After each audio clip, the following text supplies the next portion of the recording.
This is the Copernican Revolution by Raj Patel and Josiah Rose. Before Copernicus, the world still believed that the Earth was in the middle of the universe.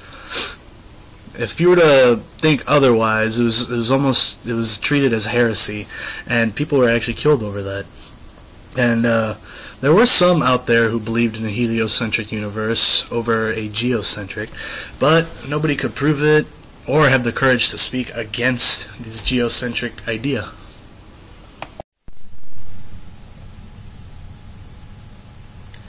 Copernicus was not only an astronomer, he was also a physician, scholar, economist, and mathematician, among many other things. He is most known for his work in astronomy and his work in the heliocentric universe model. His idea was that the sun was intended in the middle of the universe and that the planets revolved around it.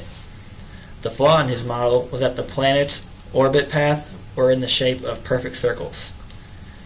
This did not publish his works until he was on his deathbed in 1543 in fear of the reaction he would get by the general public.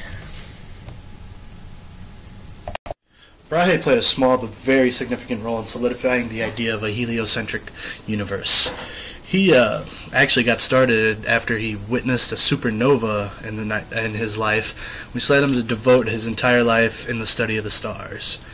Believing in the heliocentric model himself, he made many observations and recorded them as he tried to elaborate on Copernicus's findings by using math to see stellar parallax. But they couldn't see it at that time. Because of that, Brahe concluded that the Earth was still in the middle of the universe, but the other planets revolved around the sun. A very odd setup for our universe. Towards the end of his studies, he hired an assistant in Johannes Kepler, who would change everything.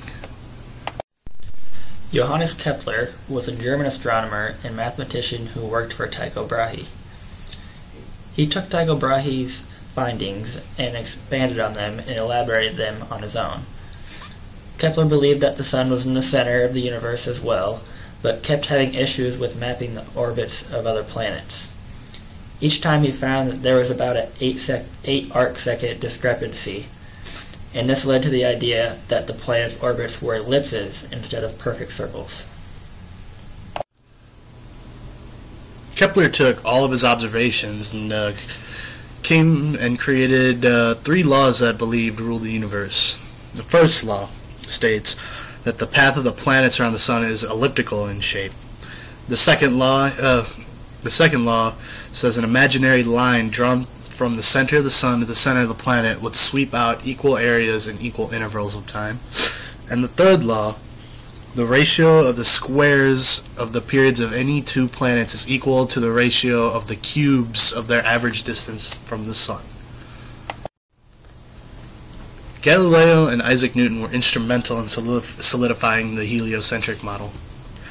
Galileo and his many experiments helped quell some of the arguments against Kepler's laws, and Newton's law of gravity solidified Kepler's laws, and thus the heliocentric model became the accepted model throughout society.